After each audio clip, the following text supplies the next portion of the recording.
can talk about something else because there's not a lot to talk about in this game. There is when we go through and we break everything down. Because there are a bunch of different facets that I'm going to ask you questions that I don't know if you even thought about. All right.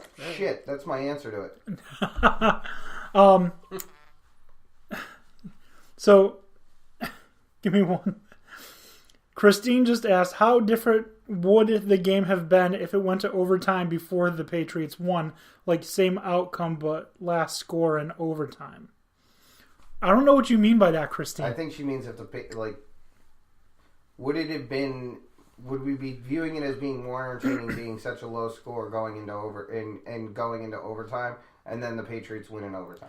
Well, I think it would be a little more entertaining because then you have the sudden death. Well, yeah, I think that would have added to it, but I think the game that would have led up to that would have still been a disappointment to me. Yeah, it's not what I was expecting. Like, the Patriots aren't that great of a defense. Everybody who was pumped up in this game and made to you need to pay attention to this guy did more or less nothing. The only person who really did anything of note was Gronk on that big catch. Mm-hmm. Yeah, but that's just one catch. But but none of the marquee players did anything. It would have made the game more entertaining as far as the final outcome, and I probably would have been more interested in seeing it play out. But at that point, I know I've been saying I'm against bringing the college rules into the NFL, but Jesus, if it would have been much more entertaining if they did that. After this game, I wish the whole game was played by the college rules. Yeah. At least I would have been able to see something. The overtime rules is what I mean, and I'm sure that's what you meant. I just want to clarify for the people, no, exactly. The person listening. Thank you for listening, Christine. If they played by the college overtime rules, the game would have been more entertaining, guaranteed. Yeah, I agree. Or at that point, since both kickers had missed a field goal, just line them up and let them kick it. You could have made it that competition. That would have been more entertaining. Oh, man. I don't... Was there anything I guess you can ask your questions because I can't. I'm done. Was there anything in the game that you thought was exciting? Because there were very few, but there were some that when they were happening, I was like, oh, yes. The defensive plays, when Brady got sacked. All right, we got some defense stepping up. Anytime they chased Goff out of the pocket and he had to throw from the sideline, I enjoyed watching that pursuit. Is someone going to get open in time for him to throw it before he has to go out of bounds? But nothing materialized. So I did enjoy small moments like that. I guess, but the fact that you've got to even think to small moments, this is the Super Bowl. I shouldn't be looking for. Can we just refer to it as the bowl? Whatever. For the rest of the night? Sure. That being said, you shouldn't have to go looking for exciting moments in this game. This is not the game that I expect I'm going to have to search for where this is watchable. No. Yeah. It's not like it was riddled with turnovers either. No, it wasn't. It was just incompletions, poor play calling, failure to convert on third downs. Mm-hmm. And when you do that over and over and over and over again, it just becomes boring. It does. Unfortunately, that's just the way that it was for me. Oh, man. Even Christine said when he threw that interception, I was good, obviously referring to Tom Brady.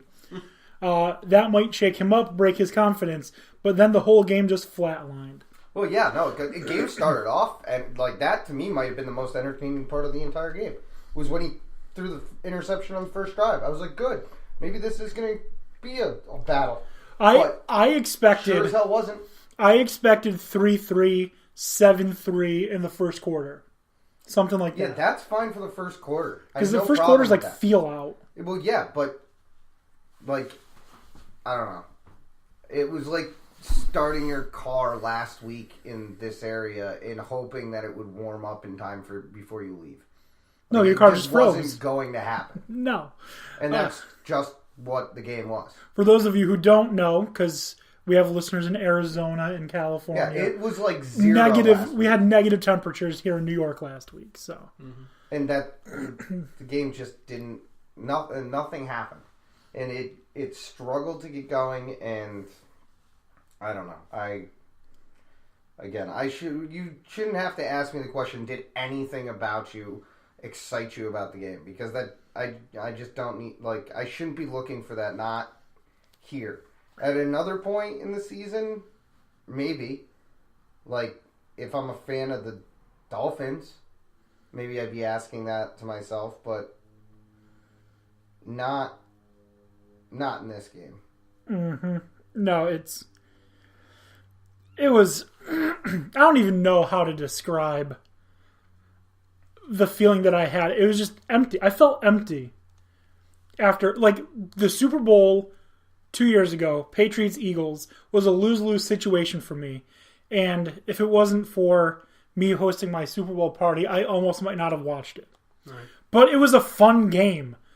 Like, pundits, people, the broadcasters leading up to the game were even giving the Rams, like, instruction, like, you have to do something that the Patriots haven't seen you do all season. Well, I mean, you can even go back to when the Patriots played the Rams the last time before that, 2 years ago. Looks like Dan O'Shea is calling in. When Goff was a freshman. Dan O'Shea, are you there? I am here. Hey, welcome in, Dan O'Shea. How you doing, Dan? Doing well. How are you guys? We're doing good, doing well. Just talking about how awful the Super Bowl was. It was indeed. Yeah. Speaking of Indeed, I think all of the players on that field should head to Indeed and find a new job. Very large amount of them. You got that right. This is where we plug our new Indeed sponsorship. If we had one. That's exactly where it would fit. One other notable thing, and I'm glad you came in at this time, Dan O'Shea, because we're just scrounging to find anything that we thought was good from the game. After the game, the look on Joe Namath's face as he had to walk the Lombardi Trophy to the Patriots. Traitor. Yeah, I felt that. How terrible.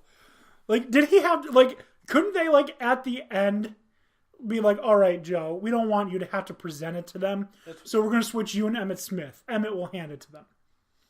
But nope. They're like, Joe, you go on last. That's what he gets for crying poverty. Like, he needs help paying for health insurance. Yeah. Just call now. It's free. Anyways, Dan O'Shea, do you think this is the worst Super Bowl that you've ever seen? No, because despite the lack of scoring, it was still a close game. I think the worst one I saw was Seahawks Broncos. Seahawks Broncos. The Broncos against the Seahawks. Fucking steamrolled. Yeah, that was just a travesty of a game. That was over immediately. Like, this one, it was a defensive game. You know, the defense really was good. The offense could have been better, but, you know, how much of that is on the offense, you know, not putting it together, and how much of that is just really excellent defensive strategies on both sides of the ball. Honestly, even though the game was close, it didn't feel like either team could do anything, and it wasn't because of the defense. It felt like neither team prepared, neither team had a strategy, and the defensive strategy was do whatever you can to get to whoever you can. It didn't flow. It didn't feel like anything that was done was purposeful. It all seemed like they were making it up on the fly, like they hadn't played football in years. Straw in the grass. All right. I mean, these are both high-scoring offenses. For them to both be limited to that to that low of a point total, I think you got to give credit to the defense. I don't think you can say that, you know, Sean McVay doesn't know how to score, or that the Patriots don't know how to score.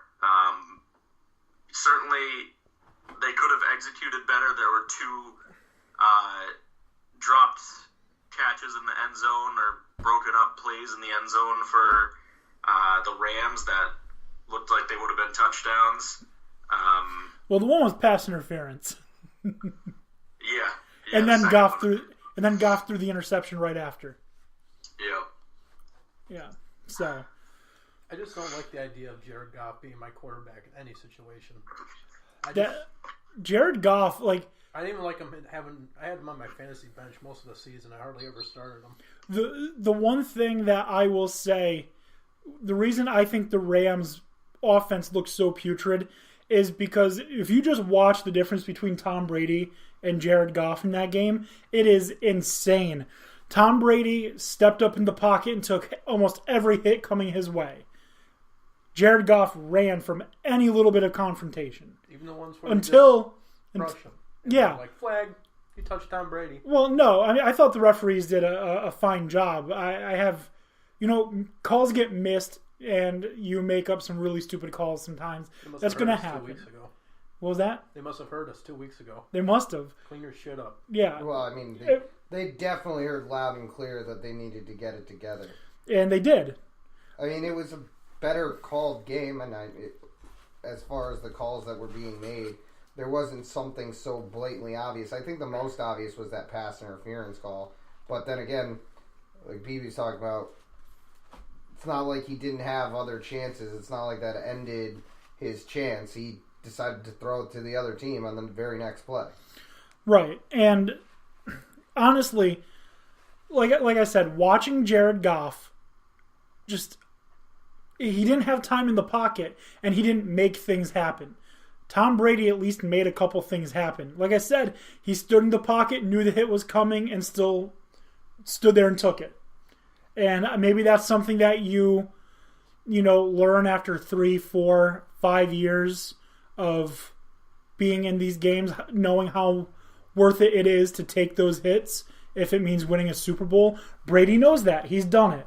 Goff, this is his first, real experience. And he just didn't have what he needed. That certainly showed that this was his first experience. He looked scared. He looked like he was playing scared. It looks like to me, it looked like he was playing safe, and overly so. Too much so. Like, there was no reason to be that cautious in this scenario, especially throughout the game. You think it's going to just turn around, but at a certain point, you have to decide, is this the amount of risk I'm willing to take? And it didn't seem like he was willing to take any risk, and then you ended up losing because of it. Right, and this game was so bad that literally every social media outlet, anyone who has an opinion, thought that this game was awful. And me being a defensive guy, I played defense, I coached defense, I broadcast, so I have been with football for many years. That wasn't as defensive as it seemed. The trenches, neither team had a distinct advantage in the trenches. No, both offensive lines did fine.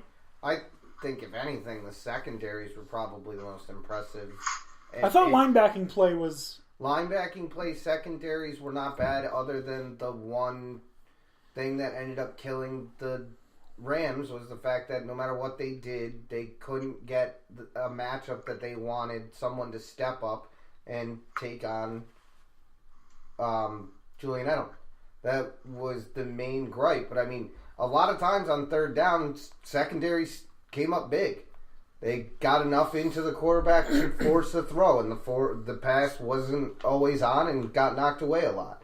And that can be the difference between, the play continuing and possibly seeing a bigger score, or we've got record number of punts.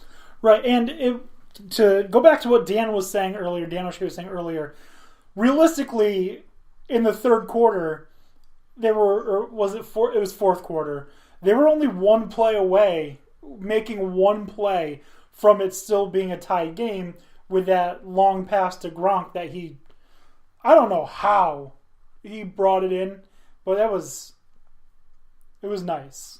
It's just Gronk. Yeah, that just was like, that said to me that they were just kind of holding Gronk in reserve until they needed him to step up big. And and then he did. Like it's still amazing how he's that big, that strong,